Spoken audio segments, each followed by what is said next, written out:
ಓಂ ಶಾಂತಿ. ಇಂದಿನ ಮುರಳಿಯ ದಿನಾಂಕ 29/9/2025. ಪ್ರಾತಃ ಮುರಳಿ. ಓಂ ಶಾಂತಿ. ಬಾಪ್ತಾದ ಮಧುಕಣ.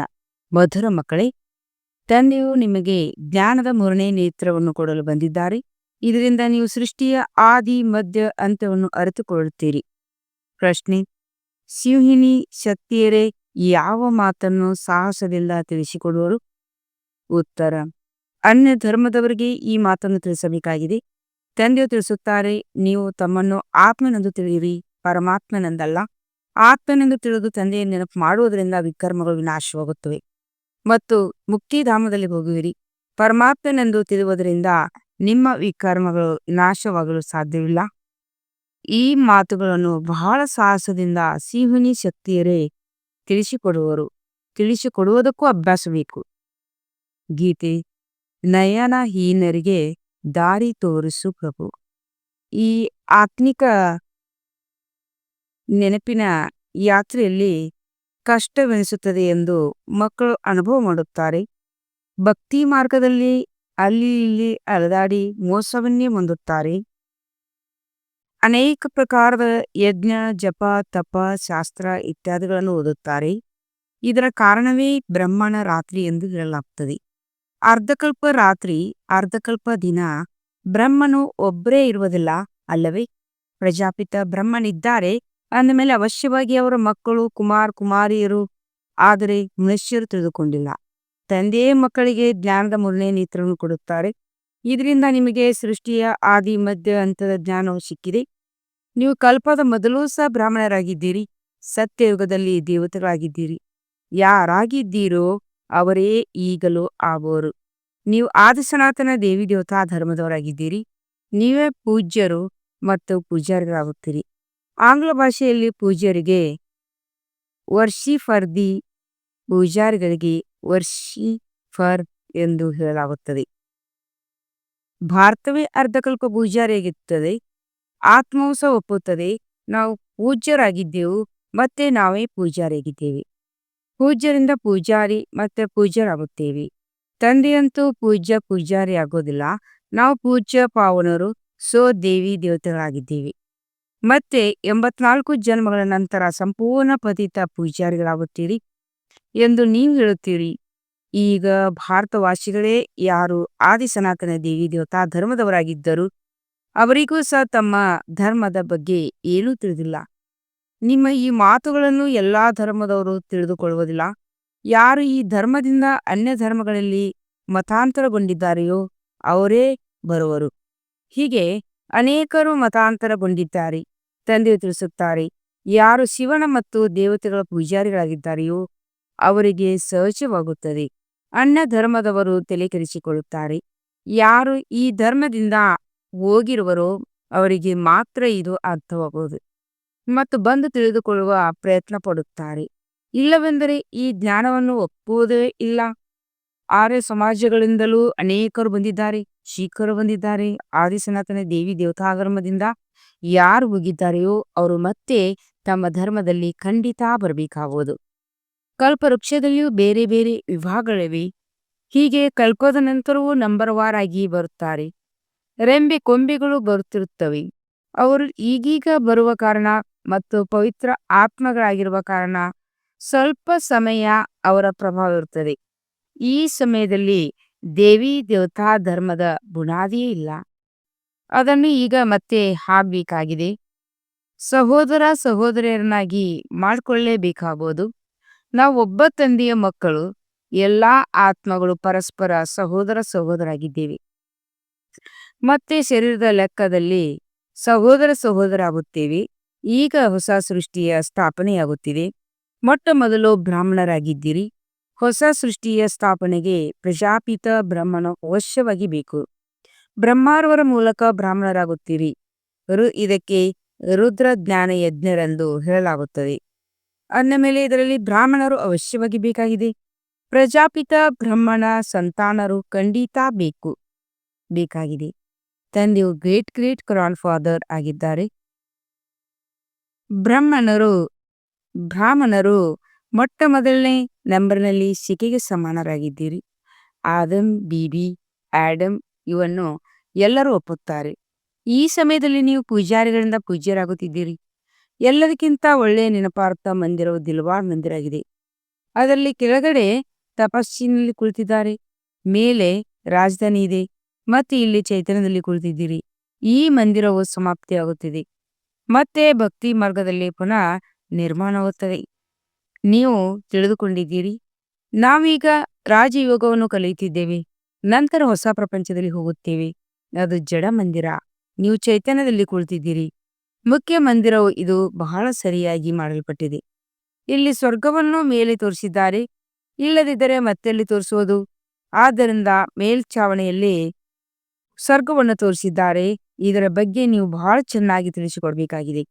ತಿಳಿಸಿ, ಭಾರತವೇ ಸ್ವರ್ಗವಾಗಿತ್ತು, ಈಗ ನರಕವಾಗಿದೆ. ಈ ಧರ್ಮದವರು ಕೂಡಲೇ ಅರಿತುಕೊಳ್ಳುತ್ತಾರೆ. ಹಿಂದೂಗಳಲ್ಲಿಯೂ ನೋಡಿದಾಗ ಅನೇಕ ಪ್ರಕಾರದ ಧರ್ಮಗಳಲ್ಲಿ ಹೋಗಿ ಸೇರಿದ್ದಾರೆ. ಅವರನ್ನು ಹೊರ ತೆಗೆಯುವುದರಲ್ಲಿ ನೀವು ಬಹಳ ಪರಿಶ್ರಮ ಪಡಬೇಕಾಗುತ್ತದೆ. ತಂದೆ ತಿಳಿಸುತ್ತಾರೆ, ತನ್ನನ್ನು ಆತ್ಮನೆಂದು ತಿಳಿದು ನನ್ನೊಬ್ಬನನ್ನು ನೆನಪು ಮಾಡಿ ಸಾಕು. ಮತ್ತೇನನ್ನು ಮಾತನಾಡಲೇಬಾರದು. ಯಾರಿಗೂ ಇದರ ಅಭ್ಯಾಸವಿಲ್ಲವೋ ಅವರು ಮಾತನಾಡಲೂಬಾರದು. ಇಲ್ಲದಿದ್ದರೆ ಬ್ರಹ್ಮಕುಮಾರ್ ಕುಮಾರಿಯರ ಹೆಸರನ್ನು ಕೆಡಿಸಿಬಿಡುತ್ತೀರಿ. ಒಂದು ವೇಳೆ ಅನ್ಯ ಧರ್ಮದವರಾಗಿದ್ದರೆ ತಿಳಿಸಿ.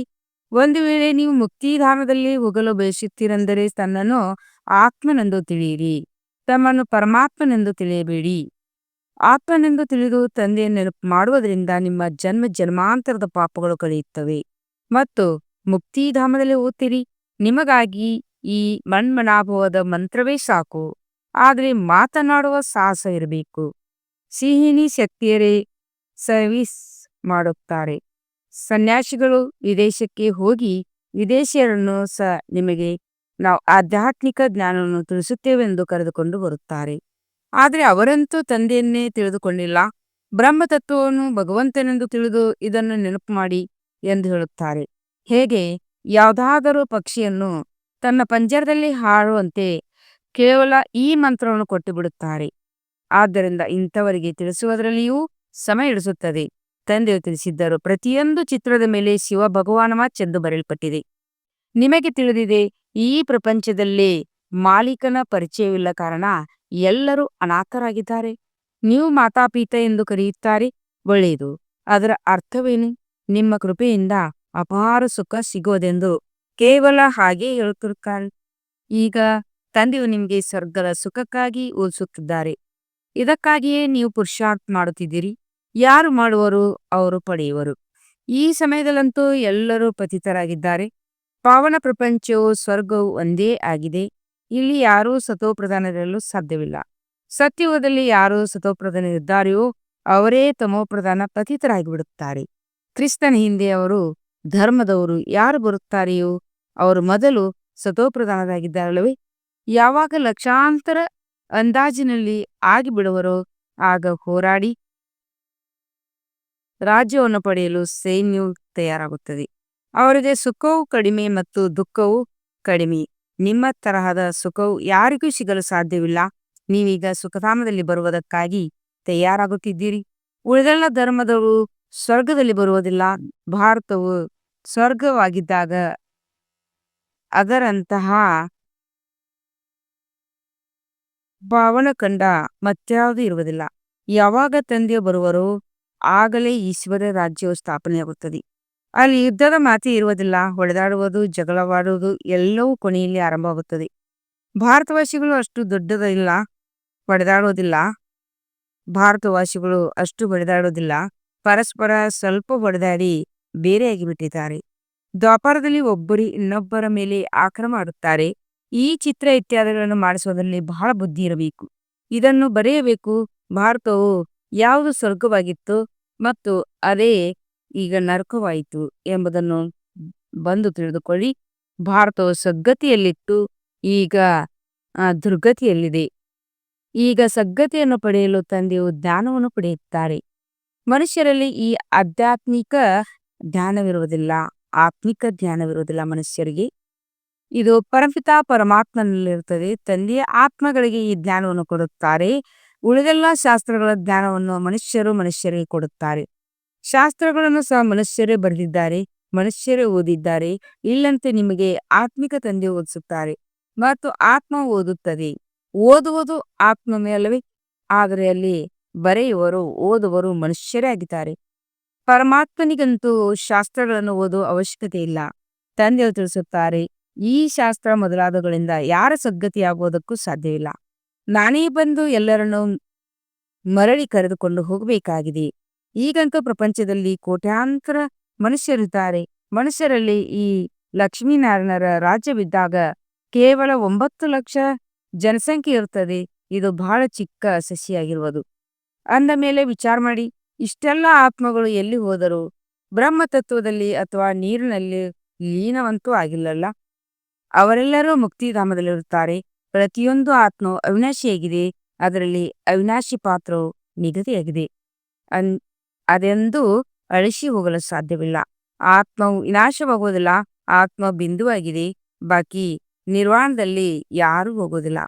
ಎಲ್ಲರೂ ಪಾತ್ರವನ್ನು ಅಭಿನಯಿಸಲೇಬೇಕಾಗಿದೆ. ಯಾವಾಗ ಎಲ್ಲಾ ಆತ್ಮಗಳು ಬಂದು ಬಿಡುವರೋ ಆಗ ನಾನು ಬಂದು ಎಲ್ಲರನ್ನೂ ಕರೆದುಕೊಂಡು ಹೋಗುತ್ತೇನೆ. ತಂದೆಯ ಪಾತ್ರವು ಅಂತ್ಯದಲ್ಲಿದೆ. ಹೊಸ ಪ್ರಪಂಚದ ಸ್ಥಾಪನೆ ಮತ್ತು ಹಳೆಯ ಪ್ರಪಂಚದ ವಿನಾಶ ಇದೂ ಸಹ ನಾಟಕದಲ್ಲಿ ನಿಗದಿಯಾಗಿದೆ. ನೀವು ಆರ್ಯ ಸಮಾಜಗಳ ಗುಂಪಿನವರಿಗೆ ತಿಳಿಸಿದರೆ ಅದರಲ್ಲಿ ಯಾರು ಈ ಧರ್ಮದವರಿರುವರೋ ಅವರಿಗೆ ಬಹಳ ಬೇಗನೆ ನಾಟುತ್ತದೆ. ಅವಶ್ಯವಾಗಿ ಈ ಮಾತು ಸರಿಯಾಗಿದೆ. ಪರಮಾತ್ಮನ ಸರ್ವವ್ಯಾಪಿಯಾಗಲು ಹೇಗೆ ಸಾಧ್ಯ? ಭಗವಂತನು ತಂದೆಯಾಗಿದ್ದಾರೆ. ಆದ್ದರಿಂದ ಆಸ್ತಿಯು ಸಿಗುತ್ತದೆ. ಯಾರಾದರೂ ಆರ್ಯ ಸಮಾಜಿಗಳು ನಿಮ್ಮ ಬಳಿ ಬಂದೇ ಬರುತ್ತಾರಲ್ಲವೇ, ಅದನ್ನೇ ಸರಿ ಎಂದು ಹೇಳುವರು. ನೀವು ತಿಳಿಸುತ್ತಾ ಆಗ ಯಾರು ನಿಮ್ಮ ಕುಲದವರಿರುವರೋ ಅವರು ಬಹಳ ಬೇಗನೆ ಬಂದು ಬಿಡುವರು.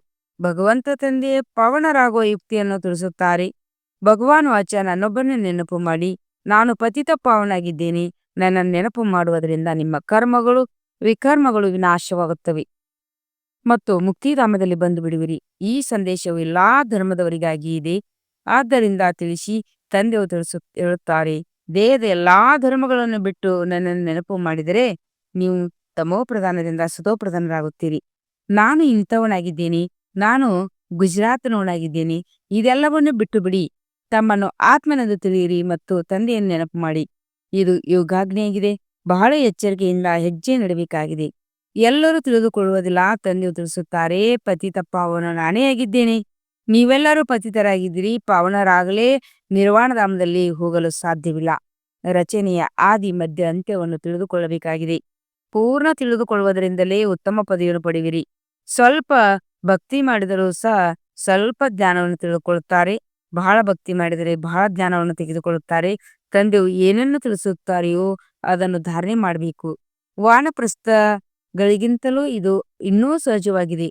ಏಕೆಂದರೆ ಗೃಹಸ್ಥ ವ್ಯವಹಾರದಿಂದ ದೂರ ಸರಿಯುತ್ತೀರಿ. 60 ವರ್ಷಗಳ ನಂತರ ವಾನಪ್ರಸ್ಥಿಯಾಗುತ್ತದೆ. ಆಗಲೇ ಗುರುಗಳು ಮಾಡಿಕೊಳ್ಳುತ್ತಾರೆ. ಇತ್ತೀಚೆಗಂತೂ ಬಾಲ್ಯದಲ್ಲೇ ದೀಕ್ಷೆಯನ್ನು ಕೊಡಿಸುತ್ತಾರೆ. ಇಲ್ಲವಾದರೆ ಮೊದಲು ತಂದೆ ಮತ್ತು ಶಿಕ್ಷಕ, ನಂತರ 60 ವರ್ಷಗಳಾದ ಮೇಲೆ ಗುರುಗಳನ್ನು ಮಾಡಿಕೊಳ್ಳಲಾಗುತ್ತದೆ. ಸದ್ಗತಿದಾತನು ಒಬ್ಬರೇ ತಂದೆಯಾಗಿದ್ದಾರೆ. ಅನೇಕ ಗುರುಗಳಲ್ಲ. ಇವರೆಲ್ಲರದು ಹಣ ಸಂಪಾದಿಸುವ ಯುಕ್ತಿಗಳಾಗಿವೆ. ಎಲ್ಲರ ಸದ್ಗತಿ ಮಾಡುವ ಸದ್ಗುರು ಒಬ್ಬರೇ ಆಗಿದ್ದಾರೆ. ತಂದೆಯು ತಿಳಿಸುತ್ತಾರೆ, ನಾನು ನಿಮಗೆ ಎಲ್ಲಾ ವೇದಶಾಸ್ತ್ರಗಳ ಸಾರವನ್ನು ತಿಳಿಸುತ್ತೇನೆ. ಇದೆಲ್ಲವೂ ಭಕ್ತಿ ಮಾರ್ಗದ ಸಾಮಗ್ರಿಗಳಾಗಿವೆ. ಇವೆಲ್ಲದರಿಂದ ಏಣಿಯನ್ನು ಇಳಿಯಲೇಬೇಕಾಗುವುದು. ಜ್ಞಾನ, ಭಕ್ತಿ ಮತ್ತು ಭಕ್ತಿಯ ನಂತರ ವೈರಾಗ್ಯ. ಯಾವಾಗ ಜ್ಞಾನವು ಸಿಗೋದು ಆಗಲೇ ಭಕ್ತಿಯೊಂದಿಗೆ ವೈರಾಗ್ಯ ಬರುತ್ತದೆ. ಈ ಹಳೆಯ ಪ್ರಪಂಚದೊಂದಿಗೆ ನಿಮಗೆ ವೈರಾಗ್ಯ ಉಂಟಾಗುತ್ತದೆ. ಆದರೆ ಪ್ರಪಂಚವನ್ನು ಬಿಟ್ಟು ಎಲ್ಲಿಗೆ ಹೋಗುತ್ತೀರಿ? ನಿಮಗೆ ತಿಳಿದಿದೆ, ಈ ಪ್ರಪಂಚವೇ ಸಮಾಪ್ತಿಯಾಗುವುದಿದೆ. ಆದ್ದರಿಂದ ಈಗ ಬೇಹದ್ದಿನ ಪ್ರಪಂಚದ ಸನ್ಯಾಸ ಮಾಡಬೇಕಾಗಿದೆ. ಪವಿತ್ರ ಆಗದೆ ಮನೆಗೆ ಹೋಗಲು ಸಾಧ್ಯವಿಲ್ಲ. ಪವಿತ್ರ ಆಗಲು ನೆನಪಿನ ಯಾತ್ರೆ ಬೇಕು. ಭಾರತದಲ್ಲಿ ರಕ್ತದ ನದಿಗಳು ಹರಿದ ನಂತರ ಮತ್ತೆ ಹಾಲಿನ ನದಿಗಳು ಹರಿಯುವವು. ವಿಷ್ಣುವನ್ನು ಕ್ಷೀರಸಾಗರದಲ್ಲಿ ತೋರಿಸುತ್ತಾರೆ. ಅಂದರೆ ಈ ಯುದ್ಧದಿಂದ ಮುಕ್ತಿ, ಜೀವನ್ಮುಕ್ತಿಯ ದ್ವಾರವು ತೆರೆಯುತ್ತದೆ. ನೀವು ಮಕ್ಕಳು ಎಷ್ಟು ಮುಂದುವರಿಯುತ್ತೀರೋ ಅಷ್ಟು ಈ ಸಂದೇಶವು ಹರಡುತ್ತಾ ಹೋಗುವುದು.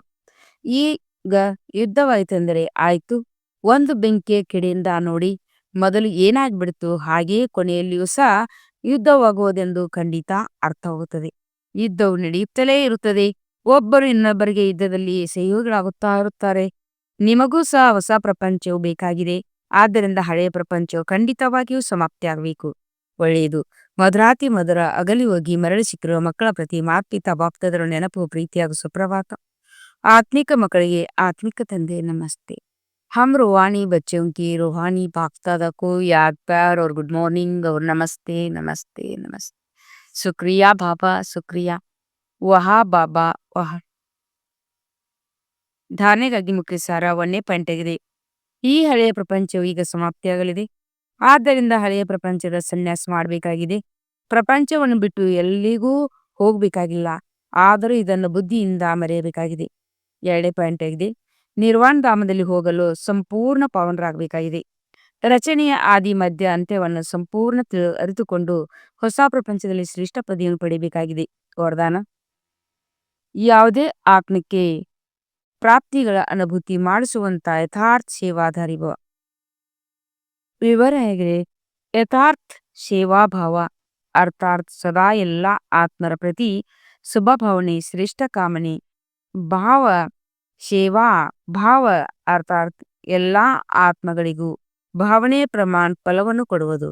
ಸೇವಾ ಅರ್ಥಾತ್ ಯಾವುದೇ ಆತ್ಮಕ್ಕೆ ಪ್ರಾಪ್ತಿಯ ಮೇವಾ ಅನುಭವ ಮಾಡಿಸೋದು. ಇಂಥ ಸೇವೆಯಲ್ಲಿ ತಪಸ್ಸೆ ಜೊತೆ ಇದೆ. ಎಲ್ಲಿ ಯಥಾರ್ಥ ಸೇವೆ ಭಾವವಿದೆ ಅಲ್ಲಿ ತಪಸ್ಸಿನ ಭಾವ ಬೇರೆಯಲ್ಲ. ಯಾವ ಸೇವೆಯಲ್ಲಿ ತ್ಯಾಗ ತಪಸ್ಸು ಇಲ್ಲ ಅದು ನಾಮಧಾರಿ ಸೇವೆಯಾಗಿದೆ.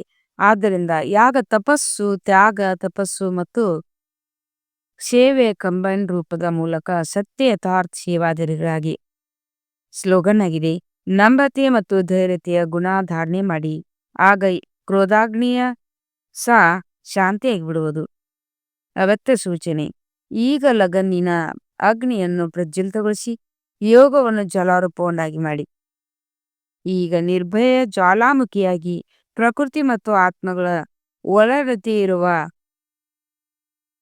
ಒಳಗಡೆ ಇರುವ ತಮೋ ಗುಣವನ್ನು ಭಸ್ಮ ಮಾಡಿ. ತಪಸ್ಸು ಅರ್ಥಾತ್ ಜ್ವಾಲಾ ಸ್ವರೂಪ ನೆನಪು. ಈ ನೆನಪಿನ ಮುಖಾಂತರ ಮಾಯೆ ಅಥವಾ ಪ್ರಕೃತಿಯ ವಿಕಾರಗಳ ರೂಪ ಶೀತಲವಾಗುತ್ತದೆ. ತಮ್ಮ 3ನೇ ನೇತ್ರ ಜ್ವಾಲಾಮುಖಿಯ ನೇತ್ರ ಮಾಯೆಯನ್ನು ಸಂಕ್ಷಿಪ್ತವನ್ನಾಗಿ ಮಾಡಿಬಿಡುತ್ತದೆ.